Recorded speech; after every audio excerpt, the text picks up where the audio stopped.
Olá, queridos amigos e amigas, que bom estar com vocês novamente, falando de um tema tão relevante como cura, como terapia através do perdão. Olha que legal! E hoje nós vamos falar sobre esse tema. Eu acho ele tão relevante para os dias de hoje, mas tão relevante, até porque em épocas de isolamento social as pessoas estão mais juntinhas, estão mais pertinho umas das outras e muitos conflitos podem acontecer. Então seja muito bem-vindo a esta sala. Nós hoje vamos ter a ausência de Carla, não vai estar mais conosco nesse dia, porque foram quase 12 ou 13 horas de jornada para ela. Ismael, seja muito bem-vindo, viu? Eu estava aqui explicando a ausência de Carla. Hoje sou eu que vou comandar a sala. Vamos falar de perdão, do poder terapêutico do perdão, e é um tema tão importante, tão relevante para todos, né? Eu vou abordar a questão da neurofisiologia, todas as questões que envolvem a mente e o corpo, e como que o perdão tem sido investigado por tantas universidades, por tantos lugares. Ao mesmo tempo, todos nós sabemos que ele é bom, que ele de alguma forma contribui, mas como consegui-lo? Como fazer com que aquela pessoa, muitas vezes, que nos trouxe danos, que trouxe tantos prejuízos e que agora nós devemos perdoá-lo? Aí entra a questão religiosa, a questão espiritual, então nós vamos falar um pouquinho de tudo isso. Quero dar as boas-vindas aí, Ismael já dei, Luciana, Luiz, novamente conosco. Muito obrigado pela presença de vocês. Lamento, hoje vou estar solo. Hoje vou estar sozinho com vocês, porque Carla está na jornada aí desde as 7 da manhã. E hoje ela disse assim, peço desculpa ao grupo, não vou poder estar com vocês. O tema hoje é perdão, o tema hoje é como que a mágoa se instala dentro da alma de cada um de nós. Lembrando a vocês que a alma não envelhece. A alma, ela é atemporal. Anderson, seja bem-vindo. Então, a alma é atemporal. Se você fechar os seus olhos e buscar aí uma imagem, uma experiência emocional da sua infância, o seu corpo vai reagir como se essa emoção ou essa situação tivesse acontecido agora, né? Então, a alma e emoções, elas são atemporais, ou seja, elas não estão presas no tempo e no espaço, como muitas das experiências que nós temos, né? Eu quero iniciar esse grupo e eu quero que você interaja, quero que você participe. Você pode fazer perguntas ou algumas questões, e não sei se vou responder todas, porque o tema é amplo, mas procuro que vou me empenhar aí para poder interagir com vocês. A primeira questão que eu vou colocar aqui é a neurofisiologia da mágoa. Não vou começar falando do perdão, até porque muitos de nós tem defesas com relação a isso, porque as experiências com que cada um passou foi muito forte emocionalmente, né? Então, levanta-se resistências. Vamos falar um pouquinho de como que a mágoa se instala. Boa parte da mágoa que nós temos, ou dos desencontros que passamos nas nossas relações, elas têm a ver com expectativas. Nós temos expectativas com relação às pessoas, temos expectativas com relação a governos, temos expectativas com relação às nossas relações interpessoais. Mas, pasmem, grande parte das nossas expectativas não são reveladas. Eu sou terapeuta de casal e conselheiro há muitos anos. Há mais de 20 anos, eu tenho ouvido das pessoas a seguinte queixa. Ela não me fala o que ela gostaria de mim, né? O que ela tem expectativa a meu respeito.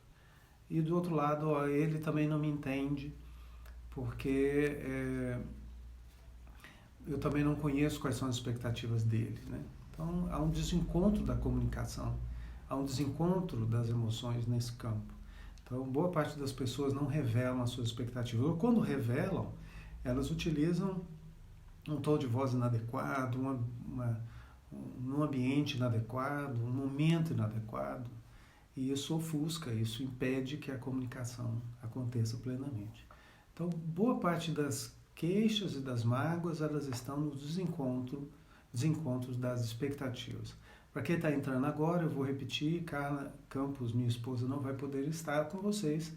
Eu estou solo hoje, exatamente porque tanto ela quanto eu estamos numa jornada tem dia de mais de 10 horas de atendimento de pessoas do mundo inteiro, de vários lugares que são atendidas por nós aqui em Belo Horizonte, tá bom?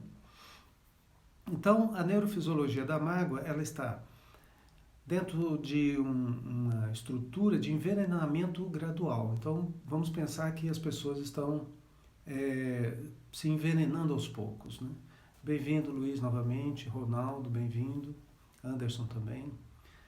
Então, a mágoa, quando ela se instala, ela vai como se fosse assim, gotejando, né? Pequenas gotas de rancor, elas vão se instalando e isso vai se transformar numa mágoa. E a mágoa também, ela vai criando raízes a partir do momento que a pessoa que foi magoada, ela começa a desejar no seu íntimo a destruição do outro, que o outro vá mal, que o casamento do outro seja destruído, que o negócio do outro seja destruído, enfim. Então, a mágoa, uma vez instalada, ela cria raízes a partir desse ressentimento. Então, a pessoa é ressentida, ela tem um ressentimento com relação ao outro e deseja o mal do outro. Então, vamos pensar aí que entra aí uma série de questões fisiológicas. Eu estou falando do sentido biológico, o sentido fisiológico, mas com uma influência neural.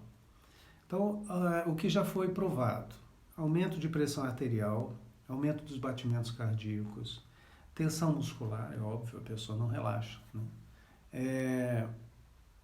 Ela também, deixa eu só, bem-vinda, Gislene, ela também tem autovitimização. É muito comum você encontrar pessoas se auto-vitimizando, né? Ai, fizeram isso comigo e tal. E aí, quando 10 anos se passam, ela continua ali lamentando sua vida, lamentando sua história, dizendo que ela é vítima, enfim, né? Então, isso não passa, vai ficando, vai criando raízes.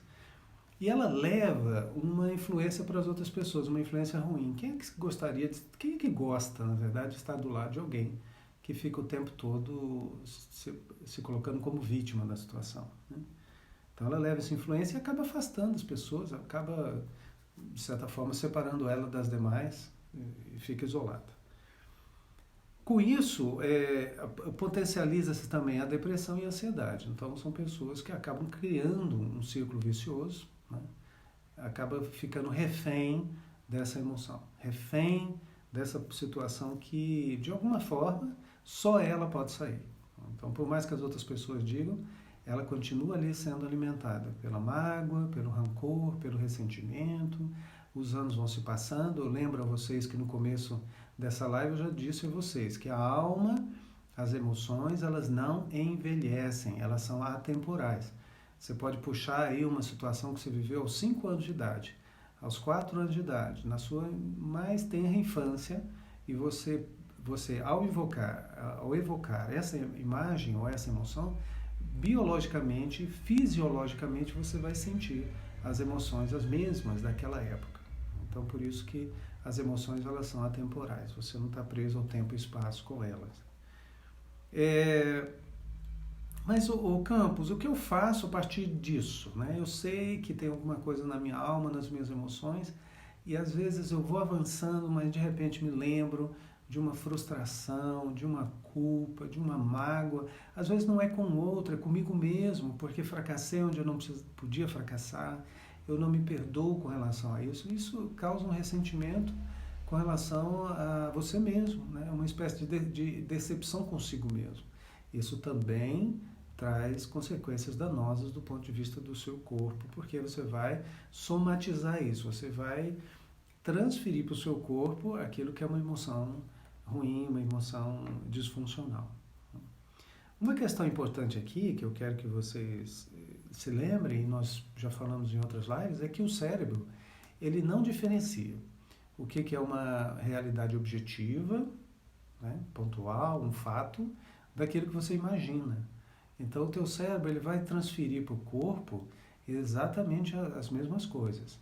Fizeram testes em universidades americanas de uma pessoa sendo monitorada em laboratório de pesquisa, onde ela, ao pensar que estava andando de bicicleta, foram mapear o cérebro dela através de ressonância magnética funcional, que hoje a tecnologia tem ajudado muito nesse campo.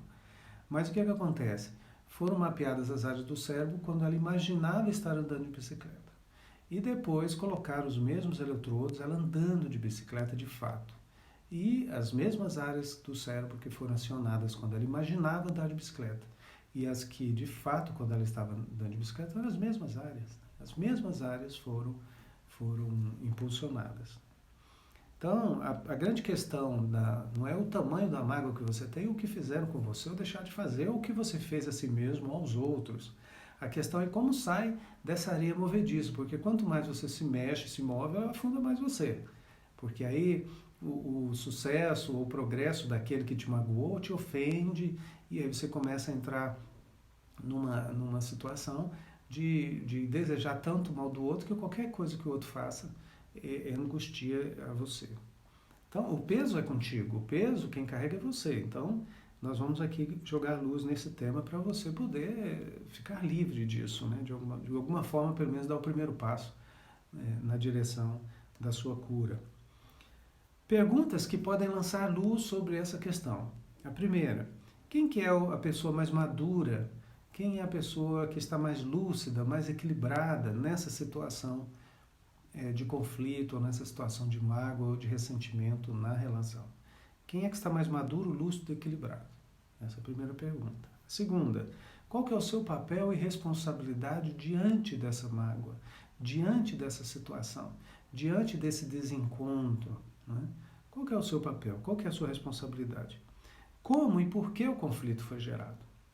Então, o que acontece nessas horas, quando você começar a fazer essas perguntas, é porque você vai acionar uma área do cérebro que nós chamamos de córtex pré-frontal, essa região aqui, que ela é responsável pelo raciocínio, pela lógica, pela parte cognitiva. É onde você estrutura que o 2 e 2 é 4, o 2 e 2 é 22, enfim.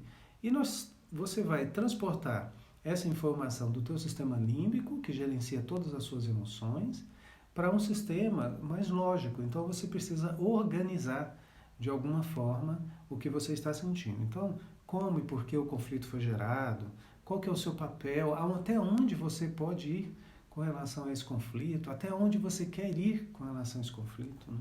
Tudo isso é importante. Então aqui nós estamos já na primeira etapa. O que seria importante então guardar desse primeiro momento, Campos, desses primeiros minutos? Que você precisa, de alguma forma, disciplinar as suas emoções. Nós chamamos isso de uma alfabetização das emoções. Se você for uma pessoa que se deixa levar somente pelas emoções, o tempo todo você vai ficar refém. O tempo todo as suas emoções vão te jogar para o passado, eles vão te jogar para aquela situação e você vai sentir como se tivesse acontecido há 2 minutos atrás. E você fica refém mesmo, o termo é isso, você fica prisioneiro do seu próprio trauma, da sua própria mágoa, do seu próprio ressentimento. Você já encontrou alguém, eu tenho certeza que você já viu alguém que é uma pessoa assim, extremamente ressentida, que vive a vida, vai vivendo, até morrendo, idoso às vezes, ainda dizendo para você, eu não posso perdoar aquela pessoa, eu não consigo ver aquela pessoa nem pintada de ouro, eu quero que aquela pessoa suma da minha frente. Aí você fala assim, poxa, mas se isso está acontecendo, se essa mágoa, esse rancor está acontecendo há algum tempo, é até compreensível, porque é uma ferida na alma, essas coisas estão acontecendo e tal. Mas e quando você encontra a pessoa 20, 30, às vezes até mais anos, repetindo a mesma coisa? Você acha que essa pessoa é livre? Não. Aquela pessoa está prisioneira dela mesma, está prisioneira do ressentimento, está prisioneira da mágoa. Ela se tornou prisioneira de si mesma. Olha que coisa. E aquela pessoa que magoou, aquela pessoa que de alguma forma levou ressentimento, conscientemente ou não, porque tem isso também, às vezes a outra pessoa nem se percebeu que tinha magoado tanto. Tem isso. Aí o que acontece? A pessoa às vezes já está longe, a pessoa está noutra história, está completamente sorridente do outro lado, e aquela pessoa que não está consciente disso, ela se magoando, se ferindo, se autoflagelando, né? Como se fosse aquele chicote nas costas, né? Se culpando, quando às vezes se culpando a si mesmo, às vezes culpando o outro, quando as pessoas que às vezes magoaram já estão longe, já estão vivendo a vida, vivendo suas histórias, e aquela pessoa se martirizando, né? Vira um mártir de si mesmo. Isso não é bom. Isso, na verdade, é horrível. É uma tortura o tempo todo, né? Algumas questões sobre mágoa e sobre perdão, que nós vamos lançar luz hoje, diz assim, alguns equívocos, né? Que é muito comum, o senso comum fala muito isso. Perdoar significa esquecer, né? Então, você tem que esquecer. Ou então negar. Não, a pessoa não fez nada comigo. Não, isso é um equívoco. A questão não é você negar, porque cada vez que você nega, o que vai acontecer? O teu cérebro fica em conflito. Porque existe uma realidade, né, objetiva. Olha, eu fui decepcionado por fulano, fui magoado por fulano. Essa é uma realidade objetiva. Ela tem data, tem hora, etc. Mas o que acontece? Quando você nega, o cérebro começa a entrar em conflito. Puxa, mas existiu ou não existiu? De fato aquela imagem é real ou é uma imagem fictícia, né? Então é um conflito, você vai chamar conflito para dentro de você. Então, perdoar não significa esquecer. Você não vai ter uma amnésia. Eu perdi a memória. Não é isso, porque a amnésia é uma doença. O que você vai fazer é liberar a pessoa, liberar a si próprio. É uma escolha consciente, madura, de alguém que quer ser feliz, de alguém que não quer ver assim, como se fosse uma bola de ferro arrastando sobre os seus pés, assim, puxando a perna, pro resto da vida, 10, 20 anos, ficar lembrando, remoendo, porque como a mente, ela não separa, voltando a falar para você que entrou agora na live, né? Memória, a nossa mente, ela não separa a realidade objetiva de realidade imaginária. Então, se você ficar 10, 20 anos com esse rancor sobre aquela situação, etc., só você sabe a dimensão dela para você, não significa que foi a mesma coisa para outra pessoa. Então, para você, significa aquela bola de ferro com uma corrente arrastando e, às vezes, te paralisando na vida, paralisando você no amor, paralisando você em outras áreas da vida, porque, com certeza, isso vai acontecer. Então, perdoar não significa esquecer ou negar. Significa liberar a si próprio e o outro para ser feliz. Isso é uma questão importante, né? Então, fulano, você me magoou, enfim, seja feliz, né? Seja feliz, eu vou superar, eu quero superar isso, mas seja feliz na sua história, né? Não fica prendendo a pessoa. Ou você está achando que vai prender. Às vezes a pessoa está rindo do outro lado e você aí preso, magoado e com a vida apagada, né? Uma outra questão é que a outra pessoa irá sempre magoar e ferir. Esse pensamento diz que a pessoa jamais mudará e não é verdadeiro. Então, muitas vezes a mágoa, o rancor de alguém faz com que aquela pessoa seja carimbada na sua mente emocional, na sua memória emocional, como alguém que sempre vai te decepcionar, alguém sempre que vai te trair, alguém sempre que vai enganar você. Se você acha que as pessoas não mudam, ou se isso para você é uma verdade, você não está acreditando que você mudou. Porque todos nós mudamos. Isso é uma realidade universal, é uma realidade imutável. Todos nós mudamos no nosso corpo, mudamos na nossa forma de pensar. Somos seres o tempo todo em transformação, né? Essa é uma verdade da vida. As células mudam, né? A célula com que você acordou hoje na sua pele provavelmente já mudou. Você vai tomar um banho, enfim, vai dormir, um monte de coisa está acontecendo. Essa é uma verdade, uma realidade, um fato, né? Então, as outras pessoas sim, elas podem mudar, assim como você pode mudar. Não acreditar que o outro mude na sua forma de pensar, sentir ou agir, significa não acreditar em você mesmo, né? Isso é importante. Outro detalhe aqui importante sobre a questão é que a pessoa que te magoou foi proposital. Então, muitas vezes a mente cria esse conceito de que eu fui magoado de propósito, como se a outra pessoa tivesse uma natureza essencialmente má, né? Ou seja, ela nasceu, se desenvolveu para me magoar, para me ferir. Isso é uma questão equivocada. Não acontece isso. Não é lógico acontecer isso, né? O que acontece é a pergunta que você deve fazer quando você pensa que a outra magoou de propósito, que ela não vai mudar nunca, ou que você está ameaçado por todos os lados de pessoas que te magoam e tal. E isso é problemático, porque se você começa a pensar nisso, ou sentir isso o tempo todo, você vai cair num desequilíbrio mental ou emocional muito sério, né? A pergunta-chave é: qual era a expectativa que eu tinha com relação àquela pessoa e será que essa expectativa que eu tinha com relação a ela estava claro na mente dela que eu tinha essa expectativa? É o que eu falei logo no início da live. A maior parte de nós tem dificuldade de revelar a expectativa correta que nós temos em relação ao outro, né? O, o que acontece? Nós guardamos muitas vezes sentimentos. Eu não sei, eu não vou falar isso porque vai que aquela pessoa não goste, vai que aquela pessoa vai me isolar, vai que aquela pessoa de repente não gosta do que eu falo com relação a ela, ou do que eu penso em relação a ela. Então as relações são um pouco mascaradas por impressões erradas acerca do que o outro vai pensar. Você tem algum fato? Você tem alguma evidência que o outro vai rejeitar o que você disser? Ou a sua expectativa com relação a ela? Se você não tem nenhum fato, então vai em frente, revele. Só, olha, eu quero que na minha relação a gente tenha esse tipo de comportamento. Porque se você não tiver esse tipo de comportamento, eu tenho a tendência de me magoar. Então, começar a revelar o que você tem de expectativa em relação à pessoa, isso é positivo, isso é maduro, isso é importante. Alguém está contribuindo aqui dizendo, o apóstolo Paulo diz que perdão é fruto de um coração compassivo e benigno. Aqui nós já começamos a entrar na questão espiritual, religiosa. A grande questão, nós sabemos, Jesus já falou, que nós devemos perdoar, se não perdoarmos, tampouco seremos perdoados pelo Pai. Isso está lá na palavra de Deus, isso está na Bíblia. Agora, como é que a gente transforma isso numa prática? Se muitas vezes dentro da própria igreja somos magoados, somos feridos, né? Então aqui nós estamos nessa live falando de algumas questões importantes. A primeira é que quando você deixa se instalar uma mágoa, essa mágoa vai sendo alimentada por um ingrediente, né, chamado ressentimento.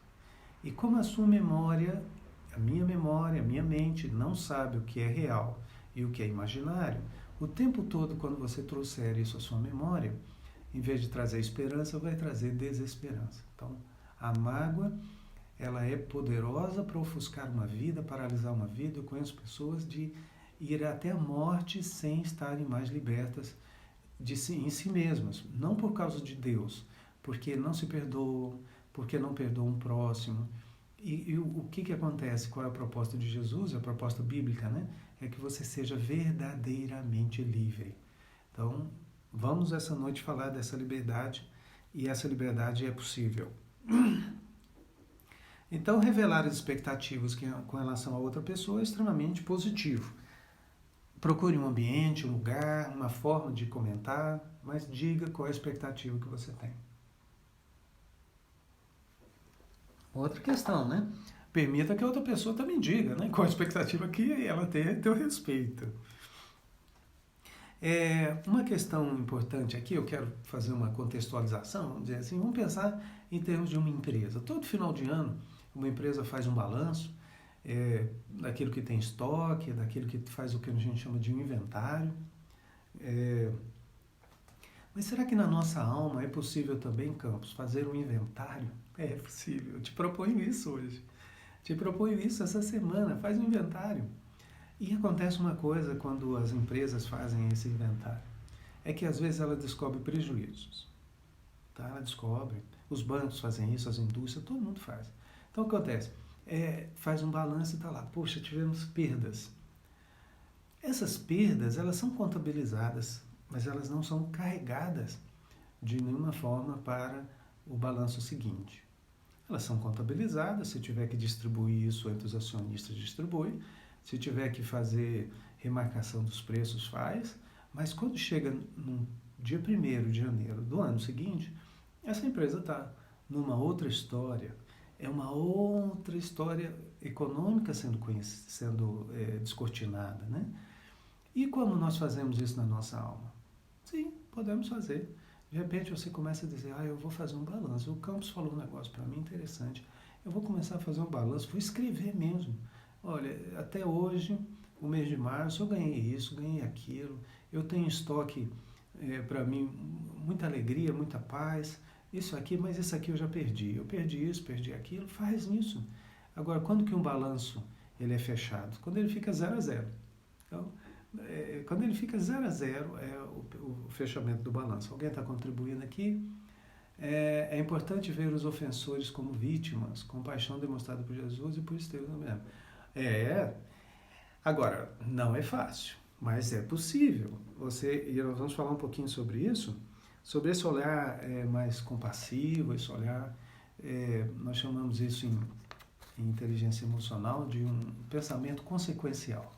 É aquela questão assim, eu me coloco no lugar da pessoa por alguns segundos, por algum momento, e digo assim, será que se eu tivesse naquela mesma realidade, naquele mesmo desenvolvimento pessoal, naqueles mesmos recursos que essa pessoa tem, eu agiria da mesma forma? E às vezes você cai numa seguinte conclusão. Na ótica daquela pessoa, no padrão mental dela, no grau de maturidade dela, ela fez o que era natural para ela. Né? Talvez não seja para você, no seu desenvolvimento, na forma como você está na vida, o grau de desenvolvimento pessoal e até espiritual que você tenha, isso não seria natural. Mas para aquela pessoa, sim. Então, vamos fazer um paralelo com a questão bíblica.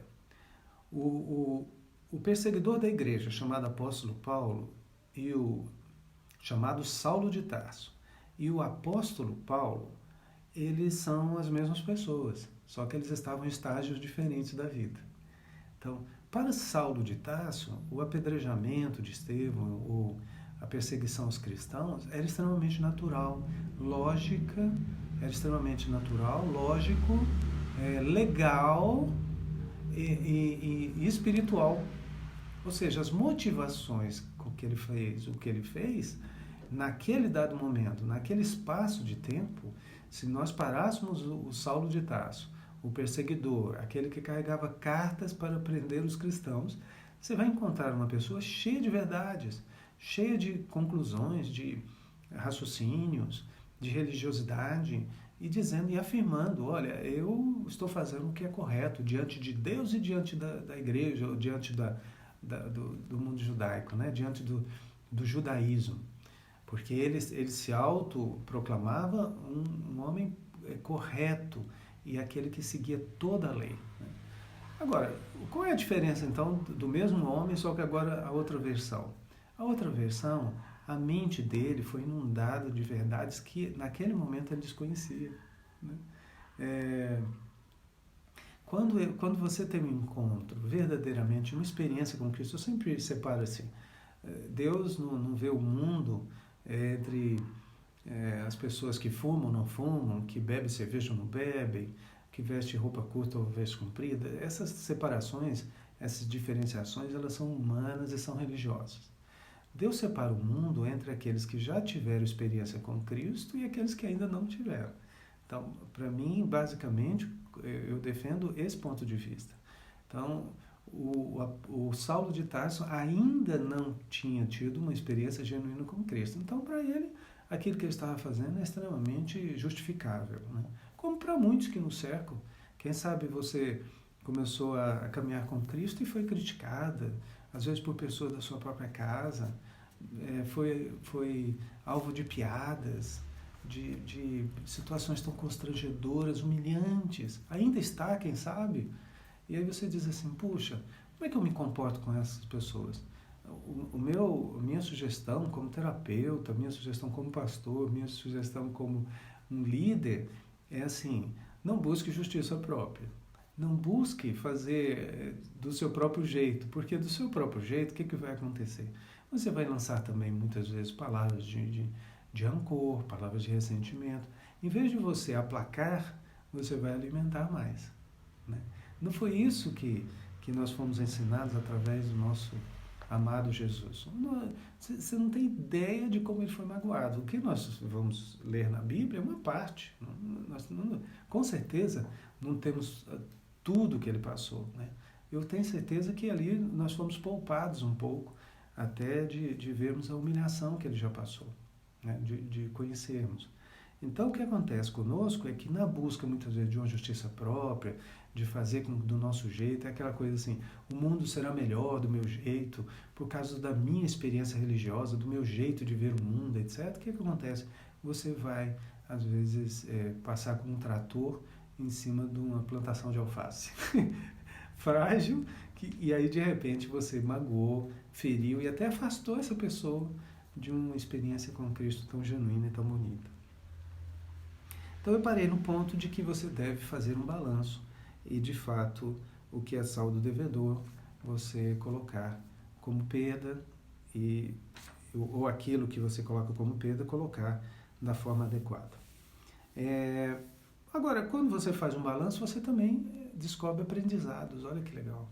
Então, existem muitos ensinos, existe muita coisa boa que nesses desencontros você pode tirar. Por exemplo, você pode tirar que você não está se comunicando tão bem assim, que você tem verdades pessoais, que às vezes essas verdades no momento, reveladas no momento inadequado, ferem, machucam, o seu tom de voz muitas vezes precisa ser modelado.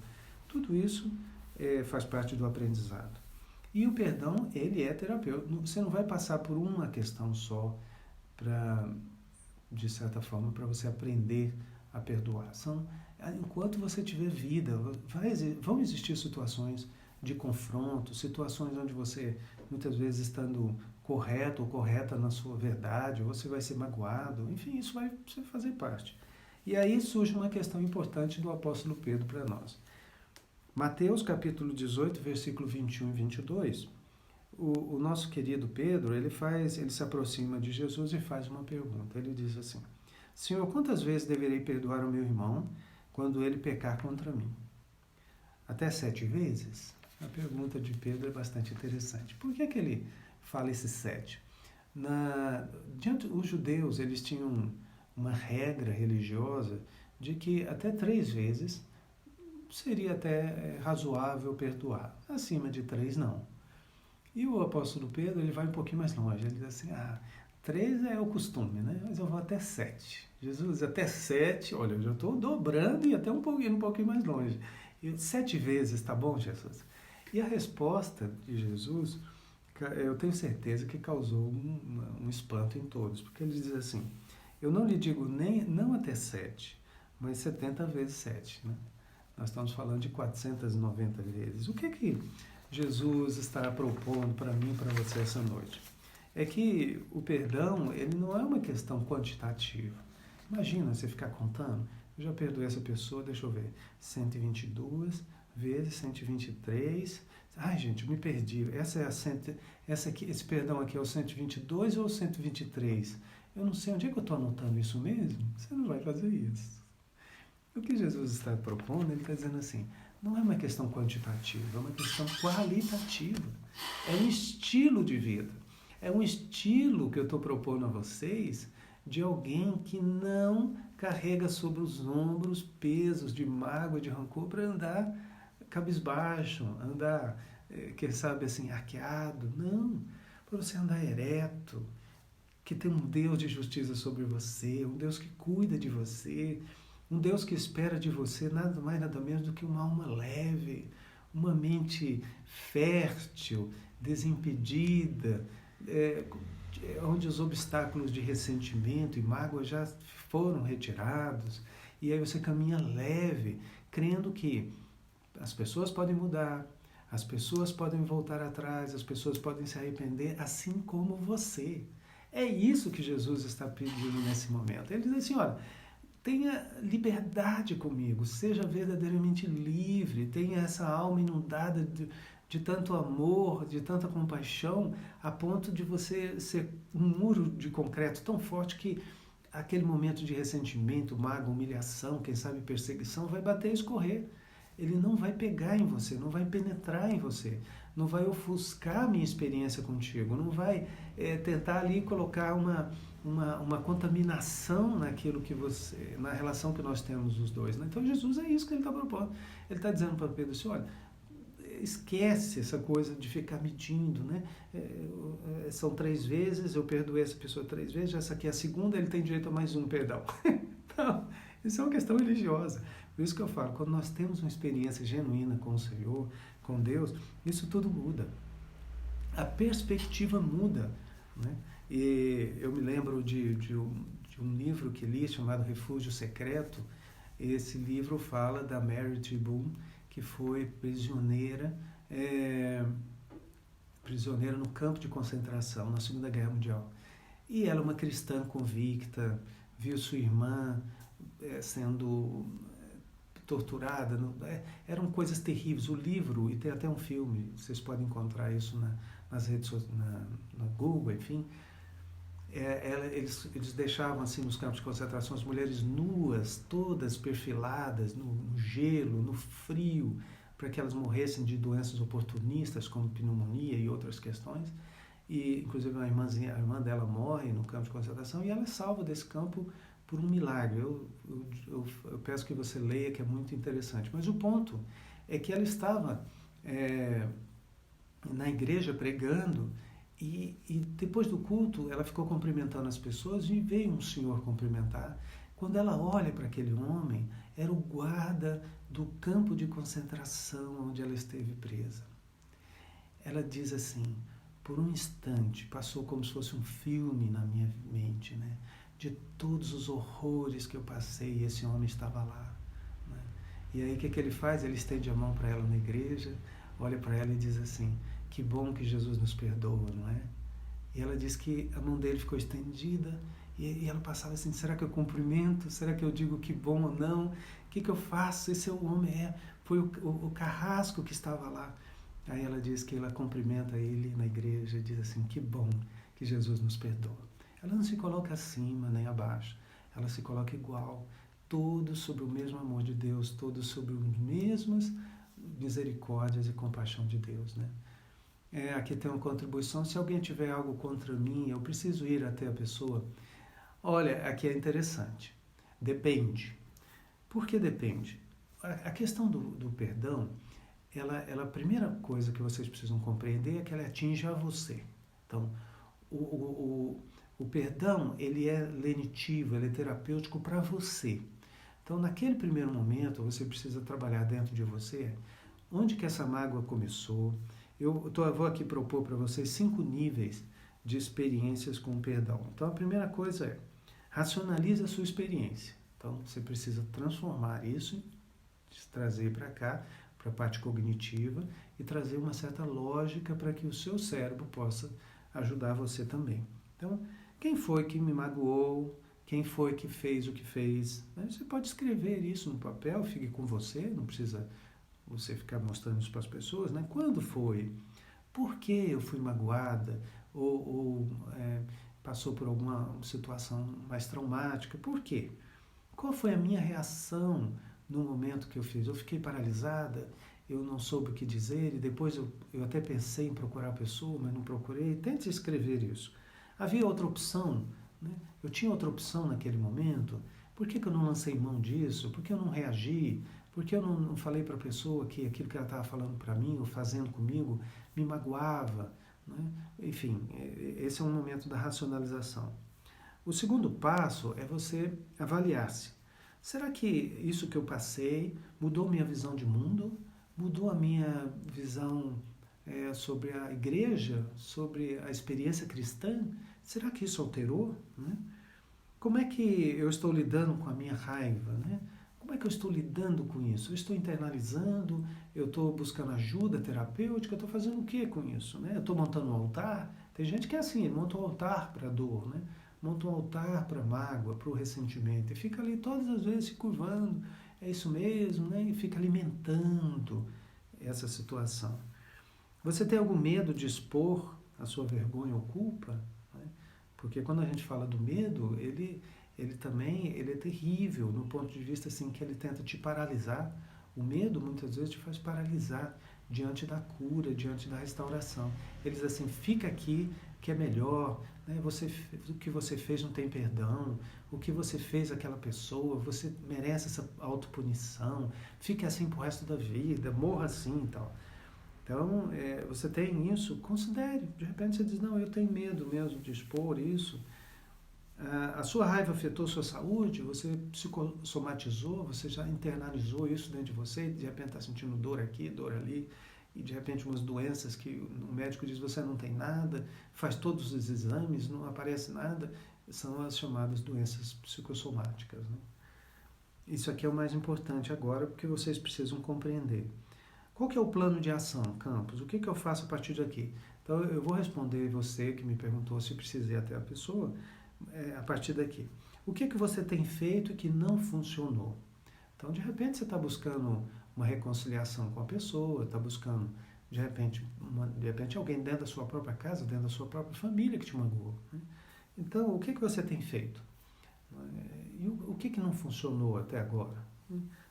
E o que você, quais recursos que você não usou? E a escolha é perdoar. Nessa terceira fase, o perdão aqui, é importante que vocês compreendam que o perdão não é um sentimento. Você não vai chegar, eu estou sentindo que eu devo perdoar. Até porque, que eu vou te dizer, todos nós vamos ter e vamos caminhar com um senso de justiça própria. Todos nós. De alguma forma, a gente não coloca em primeiro lugar para Deus. A gente vai pela nossa própria alma. E alguns até dizem assim, né? Eu sou crente, mas não sou bobo, não. Eu não vou guardar desaforo para casa. Então, eu já vi gente falando assim. Não, querido, não é que você é bobo, não. Você é sábio, é inteligente, é ungido, é abençoado por Deus e caminha num outro nível mental, num outro nível espiritual. Né? Então, quais são os recursos que você ainda não usou? Você já orou? Você já, de repente, alguém da família que você magoou? Será que você já buscou reconciliação? Quem sabe fez uma macarronada no domingo e disse, olha, vem almoçar aqui em casa? Ou, de repente, você ligou para a pessoa? Ou, de repente, essa pessoa nem está mais entre nós? E aí você diz assim, puxa, ainda guardo isso dentro de mim. Vai guardar até quando? Até o caixão? Se Jesus diz que você vai estar verdadeiramente livre, os que estão em Cristo, nenhuma condenação há, agora você fica se condenando, por quê? Quem é você para fazer isso? Você é mais puro, mais santo do que o próprio Deus? Se Deus está dizendo para você que Ele não te condena, né? Como é que é isso? Então, o quarto passo aqui é de você se esforçar para chegar ao entendimento. Agora, assim, se a pessoa abusou de você, se a pessoa magoou você profundamente, se ele tem uma natureza, ainda uma natureza, digamos assim, desprovida dessa experiência com Deus, não significa que você vai carregar a pessoa para dentro da sua casa. Te violentou, te magoou, te feriu, é uma pessoa má, de má índole, uma pessoa que quer te destruir, e agora você vai chegar e trazer ele para dentro da sua casa. Não é isso que nós estamos propondo como perdão verdadeiro. Agora, se vier a imagem daquela pessoa na sua cabeça, o fato ou a situação que você passou, não pode vir assim aquela coisa do rancor, aquilo que inunda, né? A boca chega, fica amarga. Para mim aquela pessoa tinha que morrer agora no coronavírus, tinha que pegar aquela pessoa, tinha que ficar lá com pneumonia dupla e sem médico para atendê-lo, tem que morrer lá no... Não é assim. É isso que nós estamos falando. Ou seja, Deus não quer isso de você. Deus quer a tua alma leve, a ponto daquela pessoa chegar a estender a mão para você um dia, como a Corrie ten Boom lá na Europa, né, logo depois da Segunda Guerra, o ex-nazista lá na igreja, né, cantando hinos para Jesus, dizendo que bom que Jesus nos perdoa, e ela estendendo a mão e dizendo que bom, é isso mesmo. É isso que Jesus quer de nós. Né? Não estamos ignorando a sua dor. Não é a proposta de você jogar para debaixo do tapete a dor. Não é isso. Né? Oi, Denise, bem-vinda, querida. Então, o que acontece? É simplesmente você ter uma dimensão da dor, uma dimensão do que você passou, das decepções ou mágoas que você teve daquela pessoa, ou que você também provocou, mas você subir o elevador, subir na cobertura onde Jesus está e dizer, Senhor, eu quero ficar nessa cobertura, eu quero ficar aqui contigo, porque contigo eu aprendo a reconhecer muitas vezes a imaturidade do outro, a reconhecer que aquela pessoa ainda não teve uma experiência que eu tive com Deus. Né? Então, essa é a grande verdade essencial do perdão. Não é que você vai esperar assim, eu vou de repente adquirir um dom de perdoar. Não é um dom de perdoar, você tem uma escolha para perdoar. Então, todos, de alguma forma na vida, você vai ter desencontros dentro da igreja, fora da igreja, mas quando você vê aquela imagem da pessoa, você precisa compreender o que Jesus fala para você. Ele diz assim, orem, mas orem mesmo, por aqueles que estão te perseguindo. Ore por aqueles. Você pode, assim, ter uma desconfiança que alguém está te perseguindo para te magoar. Você pode ter certeza que a pessoa está te perseguindo para magoar mesmo, com força. Ou é um perseguidor de carteirinha mesmo. Não importa. Jesus fala assim, ore. Você sabe por que ele diz isso? Eu já passei por isso. É uma coisa linda, terapêutica. Eu queria essa noite que você tivesse uma experiência assim. É tão lindo de você pegar aquela pessoa que decepcionou, traz ela à sua mente, sabe? E fala assim, oh Deus, eu queria te pedir tanto, cobre essa pessoa de bênçãos. Cobre essa pessoa, Pai, prospera ela, prospera o casamento dela, a vida dela, os negócios dela, prospera, Deus. Mas assim, prospera mesmo, faz essa pessoa ser bem-sucedida na vida dela e tal. E de repente você vai começar a perceber assim, ué, o que é isso? Sabe o que é isso? Aqueles elos das correntes do ressentimento rompendo. Aí vem outro elo, assim. Aqueles elos do rancor que às vezes acompanhava a sua alma durante anos. Você só ouve o barulho assim. E aí você começa a dizer, Deus, como isso é lindo, Jesus. O Senhor falou isso mesmo. E aí você ora, sabe? Com verdade mesmo, dizendo, Deus, o Senhor tem me abençoado, o Senhor tem dado saúde para mim, para minha casa, para os meus filhos. Senhor, eu sei que aquela pessoa me prejudicou, mas Pai, eu tenho uma experiência contigo, eu estou junto contigo e eu quero só te pedir, abençoa ela também. Quando o primeiro mártir da história, né, registrado, né, Estevão, o apóstolo Paulo ele escreve assim, quando eu estava lá no apedrejamento de Estevão, e era uma coisa impressionante. Olha que coisa na memória na época, Saulo de Tarso era o perseguidor. Lembre-se que ele estava no estágio de não ter tido uma experiência com Cristo. Aí ele diz assim, mas eu me lembro que ele dizia coisas assim do tipo, Pai, não coloque sobre eles esse pecado. Sabe o que ele estava falando? Sobre aqueles que estavam com pedra na mão, ele estava dizendo assim, não imputes, não coloque na ficha deles este pecado. Olha que coisa incrível. O homem estava sendo morto por apedrejamento por causa de Cristo. E ele estava tendo uma dimensão. E quando ele olhava para o céu, ele não olhava para as pessoas, ele olhava para o céu. Eu e você temos que olhar para o céu. Nós temos que olhar o tempo todo e dizer, uau, nada, nenhuma mágoa, nenhum ressentimento se compara ao poder de estar junto com o Criador, junto com o Pai, junto com aquele que é a expressão do amor máximo. Então você vai para a cobertura. Então, uma das coisas aqui que você... Escolha perdoar. Escolha o perdão em vez do rancor, do ressentimento. Isso é terapêutico, isso é saudável. Não é uma questão só bíblica, não.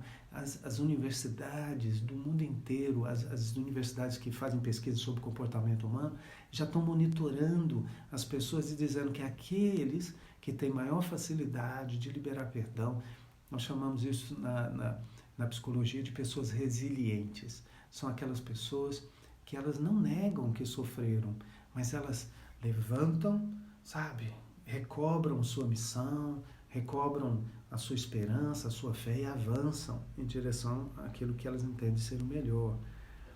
Esforço para chegar a um entendimento, use de compaixão, né? Usar de compaixão com a outra pessoa, aceite a sua dor e a sua frustração. Não é aquela coisa assim, você me magoou, mas não, me magoou, estou triste, olha, você falou um negócio que me magoou. Eu não sei se você teve intenção ou não, mas me machucou. É isso. Às vezes, não sabia, eu fiz uma piadinha com você, mas não sabia que te magoou, não. Então, você começa a ter uma assertividade com relação a isso. Alguém está participando aqui? Realmente acredito que o perdão é escolha. Não esquecemos o que o outro fez, mas desconsideramos o que fez. Uau, orar, né? O perdão nos liberta, isso mesmo. O perdão liberta e ele é terapêutico.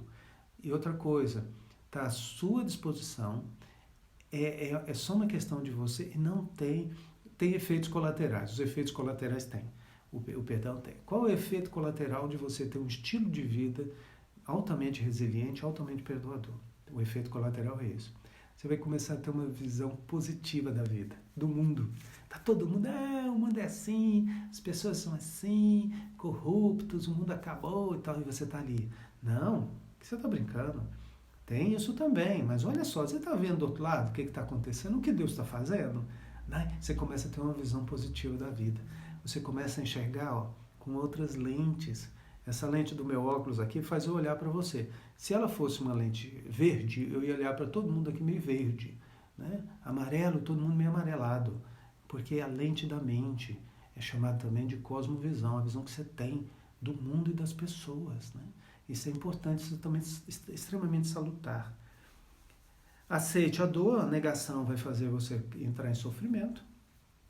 E o quinto nível é descubra o porquê deve perdoar. Mas por que eu devo perdoar? Porque aí você entra aqui na parte cognitiva. Por que eu tenho que perdoar? Porque eu sou bonitinho, porque eu sou uma pessoa que não sinto dor, porque as pessoas podem pisar em mim que está tudo certo? Não. Eu vou aprender, eu vou ter o perdão como estilo de vida, porque a minha mente agora está unida com aquele que foi o inventor do perdão, o inventor do amor, o inventor de todas as coisas boas que existem. É isso, porque você escolhe estar na... Sabe aquele grupo de elite que tem aqui à volta da Pampulha? Tem um grupo que quando eles vão correr ali, eles são separados dos demais. Então, eles dizem assim, esses aqui são aqueles que têm experiência em maratona. Então, na volta da Pampulha, tem o primeiro grupo que chega lá, eles têm um crachá especial, tem todo um cuidado, os seguranças ficam perto, fazendo cordão de isolamento, porque eles são uma tropa de elite, um grupo de elite da maratona no Brasil, do esporte, né? Então, o que o Senhor faz comigo e com você? Ele põe assim você no grupo de elite. Um grupo lá na frente, pessoas que têm experiência, pessoas que ele pode usar e sabe que não é por causa de uma pessoa que virou a cara para você, né, na igreja, que você, nunca mais vou para a igreja. Não, alguém sentou lá no banco que você costuma sentar, não vou mais na igreja porque alguém sentou no meu banco. Não vou na igreja porque o pastor não olhou para mim, não cumprimentou no meu aniversário. Não, você é experiente nas coisas da vida. Você é maduro, madura, e aí Deus pode contar com você. Deus pode olhar para você e dizer assim, ela eu quero usá-la com muito poder e graça, por quê? Porque ela não vai deixar que uma pedrinha no sapato impeça ela ou ele de caminhar comigo, caminhar levando o meu evangelho, a minha verdade. Né? Veja que você não está só. Veja que você não está só. Você não está só. Eu já passei tantas mágoas, tantos rancores, José Campos, você não tem ideia. Não, realmente eu não tenho, não estava lá, eu não vi, não sei. Né? Mas eu posso te dizer uma coisa. Isso eu sei, posso garantir porque eu sei o que é isso. É que quando a sua mágoa, o seu ressentimento, ou toda a sua dor se encontra com aquele que é o próprio doador da vida, sabe o que acontece? Ela vai se diluindo, se dissipando, como se fosse uma fumaça. Quando você entra nessa experiência com o Espírito Santo de Deus, com o próprio Deus, vai se dissipando. Aí alguém olha para você e diz assim, não acredito que você está conversando com aquela pessoa. Não acredito que você está na mesma mesa com essa pessoa. Aí você vai abrir um sorriso e dizer assim, passou, é passado. Eu tenho que olhar daqui para frente. Eu tenho que olhar para o meu futuro, para o futuro dessa pessoa, e naquilo que depende de mim, eu estou livre, liberto. Como eu tenho orado por essa pessoa. Sabe por quê? Porque você pode estar orando por aquele que persegue hoje. Amanhã pode ser aquele que vai anunciar. Então, essa perspectiva que você tem que ter do perdão. Descubra um propósito de vida. Descubra algo que seja grande, além das suas forças. Alguma coisa que para você alcançar, você precisa de Deus junto com você. Alguma coisa que você assim, meu Deus, para alcançar isso, só se Deus estiver comigo. E é aí que entra o propósito, é aí que entra o sentido da vida. Você sabe que a maior crise no mundo não é uma crise econômica. A maior crise que nós encontramos entre os jovens, entre os adultos, é uma crise de propósito de vida, sentido da vida. Existem pessoas que têm poder econômico, têm poder financeiro, têm títulos, têm cursos, têm isso e aquilo, mas não têm um propósito, não têm um sentido para viver. E essa é a maior escassez que nós temos no mundo. Descubra o valor da liberdade produzida pelo perdão. E esse é o último item do 5º nível. Seja livre. Não tem coisa mais linda do que a liberdade.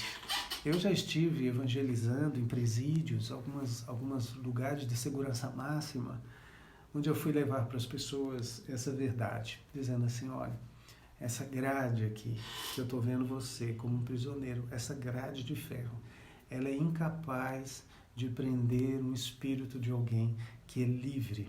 Ele é livre para imaginar coisas grandiosas para sua família, é livre para imaginar coisas grandiosas para a nação, coisas grandiosas para este país, para os governantes, coisas lindas e maravilhosas para um povo inteiro, mesmo que não seja cristão. Então você pode se tornar essa pessoa livre essa noite. Dizer assim, eu sou livre, eu quero ser livre. Se tem alguma coisa me prendendo, eu vou fazer um balanço, colocar de um lado aquilo que é coisas boas que eu já conquistei, do outro lado, algumas coisas que eu ainda devo ou que devem para mim, não importa, mas no final zera. No final eu coloco lá, olha, isso aqui foi perdido, foi perdido, foi perdido. Não volta, não precisa ficar remoendo, né? As coisas que aconteceram, o que você fez, o que fizeram com você, seja livre, né? O perdão nos liberta, isso mesmo. Nosso maior exemplo é Jesus, devemos ser com ele. Esse é o objetivo, né? Ele foi enxertado em nós somos agora uma planta diferente. Escolhemos perdoar, é uma escolha, porque ele nos perdoou primeiro. Isso. Agora, é um exercício? É. Vamos pensar aqui na maratona da Pampulha. Né? Você, no primeiro momento, você vai talvez andar assim. Eu confesso para você que se eu andar poucos quilômetros, minha língua vem para fora. Né? Sabe por quê? Porque eu preciso exercitar. E eu confesso para vocês que eu preciso largar um pouco o sedentarismo e correr mais. Eu estou tão perto aqui da Pampulha, estou pertinho. Mas se eu começar a fazer isso, quase que uma vez por semana, 2 vezes por semana, daqui a pouco o meu organismo começa a se adaptar. Né? Nós temos essa capacidade de adaptação. Assim é também nas questões emocionais. Se você começa a praticar aos poucos, no primeiro momento não vai lançando assim grandes maratonas, vai fazendo talvez uma quadra, talvez perdoando assim pequeninas coisas, não deixando adormecer isso no travesseiro. Vai aprendendo. Daqui a pouco, Deus vai permitindo que você esteja em grandes jornadas, grandes experiências com Ele, e certamente você poderá trazer muita alegria para Ele, que é o autor da tua vida. É Ele que te mantém em pé, Ele que te mantém respirando, tá bem? Um grande abraço a todos, eu espero ter contribuído. Mande aí para mim, escreva aí o que você achou desse encontro. Todos os dias, às 21 horas, hoje não estou com Carla, para quem chegou depois. Carla, hoje, até há poucos minutos atrás, ela já estava com uma jornada de 14 horas, quase 13 para 14 horas em pé, e falou assim, explica para o grupo, não estou lá, mas não estou aguentando. Eu falei, pode deixar que eu vou explicar, mas está bem, é só estar descansando mesmo com as nossas filhas. E eu falei assim, eu vou estar lá para falar desse tema, porque esse tema é muito importante. Eu tenho certeza que vão estar lá pessoas que precisam essa noite ouvir isso. Precisam ouvir o que nós temos para falar. E que o bondoso Deus possa te encaminhar, né, para essa nova dimensão da cobertura espiritual, né? E para mim a cobertura não são só pessoas orando, não. Para mim é como se fosse um edifício espiritual, e lá em cima na cobertura o Senhor nos leva para visitar com Ele e olhar de uma forma sistêmica, ampla, a vida e as pessoas, né? Deixe-me orar por vocês agora, e você pode escrever o que você está achando do nosso encontro depois, tá bom? Feche seus olhos, se você puder, onde você estiver, e nós vamos fazer uma oração. Senhor Deus, querido Pai, eu te agradeço por essas pessoas que estão aqui me ouvindo, do ponto de vista virtual, mas o Senhor é tão presente em cada um.